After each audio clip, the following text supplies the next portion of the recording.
You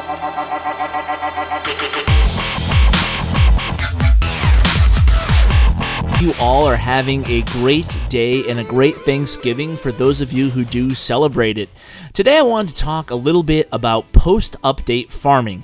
Maybe give a little picture about what it's going to look like. I know there's been a lot of skepticism in the community about what the game will actually look like, and let's face it, having a big change in a game that we all love and are so passionate about is tough to swallow. What are things going to even be like? It's hard to predict, but I think we've had a few days now to digest these changes, and hopefully I can talk some people off the ledge and also to take time to voice some possible concerns or even ways that I think that the farming might be a little bit more difficult in some ways, but I think it's going to be a lot easier in other ways as well. So before I ramble for too long, let's go ahead and just cover these farming in the new Clash World bullet points I have set out here. So I think there's going to be more loot. I think that's going to be pretty much undeniable as far as out in the open circulation.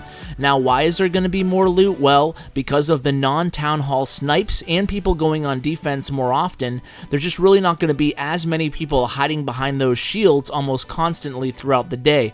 Right now, if you're a Town Hall 10 or even a Max Town Hall 9, you can hide down in Silver and Bronze League and maybe even a little bit higher in Gold League and just eat up those snipes because no one can come after your loot anyway because you have a too difficult base to farm.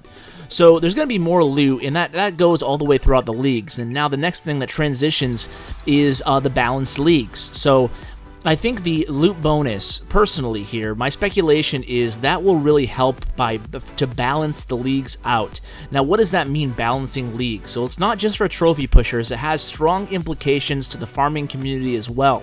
So I think that with the new bonus, if you get 70% or higher, you're going to get that max loot bonus, which is much higher than the previous league's minimum or maximum bonus is. So each league's max bonus is similar to the league's before, or each league's minimum bonus, is similar to the league before's max bonus.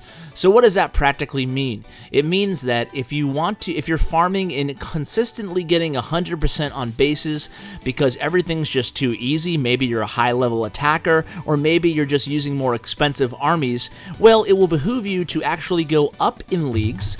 That way, you can get that higher percentage using the same army that you're currently using. That way, the more skilled attackers using more expensive armies will gravitate higher in the leagues, and the people using very cheap armies, or maybe who have very low-level troops, will go lower in the leagues, and you won't find the discrepancy right now as you do with so many Town Hall 10s and 9s farming really low in leagues. You won't see too much of that anymore, and now you're even less likely to find town halls that are the same level as you.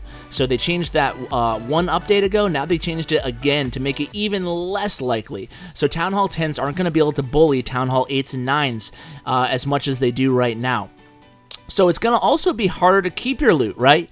You're going on defense more often. You can't play for 6 hours straight. You have that new personal break, which is every 3 hours. So if you're a hardcore farmer, you're definitely going to be going on defense. And if you're not a hardcore farmer, you're going to have to put your town hall in your base. It's going to be a whole new slew of farming bases, some of which I'll be sharing with you guys pretty soon. I have my base designers working hard and diligently to help you guys out for some new farming bases. But they're obviously not going to be able to get that free snipe anymore. So you're going to be losing some of your loot, ergo it will be harder to keep your loot. So that is one of the negatives, but hopefully that will be balanced out by the positives of more loot and more flexibility, which is the next bullet point I have. We'll talk about that in just a second because I want to go through a possible day in the life of a farmer.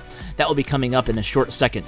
So cheap armies aren't dead, by the way. They'll have their time and they'll have their place, but you just have more flexibility to use more expensive armies at times and more cheaper armies at other times. So we'll touch on that in just a second as well. So actually, let's just get to that right now. A day in the life of a farmer.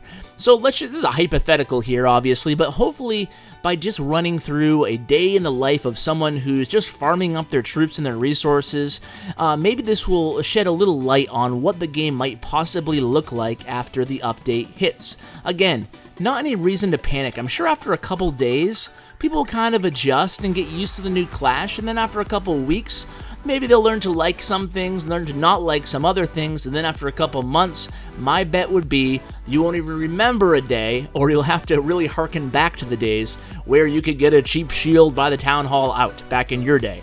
So anyway, a day in the life of a farmer, right? So 8 a.m., you wake up, maybe you're ready for school or work, and you wake up to your village guard, let's say, and you raid with a heavy army that you cooked overnight. So you raid, you get some loot, and you go on defense. That's one defense. 10 a.m. or anywhere up until 5 p.m. when you get out of school or work, you're going to go ahead and use a raid to break through the shield. So you're going to use a farming raid with a heavy army again. So from 10 to 5, you're just going to take your time, maybe during your lunch break, and do a raid through your shield because you know you don't need the entire shield for the entire day. Then, around 5 o'clock, let's say you get out of work. You cooked another heavy army while you were at work or school, so you're on village guard again, let's say, hypothetically, or you're on shield, and you do your attack, and then you go on defense again. So that is your second defense of the day. In this scenario, you're going to be going on defense only 3 times during the entire day, and you'll be attacking quite a bit more than that. So at 5:30, almost directly after you went on defense, you attack through the shield again with a cheap army. So that's already 2 attacks through the shield today. At 8 p.m., let's say you want to do a boost. Now, obviously not everybody's going to boost every night, but this is just a hypothetical. So 8 p.m., you do a boost with a cheap army. You go on a cheap army with your boost. Town Hall 10s can still boost down below because hypothetically, the bases that are dead are still going to fall even lower down in the leagues. So you might be in, say, Crystal's League because you like to boost very often. I'm not a big booster. I like to just go ahead and use more expensive armies like Balloonian and Lavalunian when farming at my Town Hall 10 level. But it's still going to be possible to use cheap armies such as Barch and Bam, especially lower level Town Hall levels. But even if you're a higher level Town Hall and you want to use Barch, say, it's possible to use Barch. I know Spencer $23 does all the time in Champions League, just adding a golem or adding a bunch of giants. So you have that flexibility there, and so yeah, there's that. So now at 8 p.m., you're going to go on your boost. And then let's just say it's a 2-hour boost you're doing tonight. So at 10:15 p.m., you're going to attack through the shield again because you're not going to be sleeping for 12 hours. So you can use the 9-hour shield because it's going to be deducted 3 hours. And you can attack again through shield with a cheap army and then cook up a defensive army for the next day. So that is a sample day in the life of a farmer. The world will not end.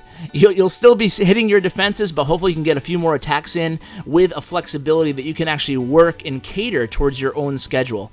Stay tuned for tomorrow. I will be doing a day in the life of a trophy pusher and how trophy pushing will change in the game. So guys, thanks for listening to me ramble these past 7 minutes. I appreciate it. And as always, take care, guys. Hey guys, thanks for watching my video. Just a few ways you can help the channel out. Number 1, like. Number 2, subscribe. And number 3, comment. Tell me what you think of the video. I really appreciate it, guys, and it really helps me out a lot. Also, you can find me on social media. I'm active every day on Twitter at @clash_with_ash and on Bindle chat group #ClashWithAsh. And as always, you can find me on my website at www.clashwithash.com. Thanks, guys.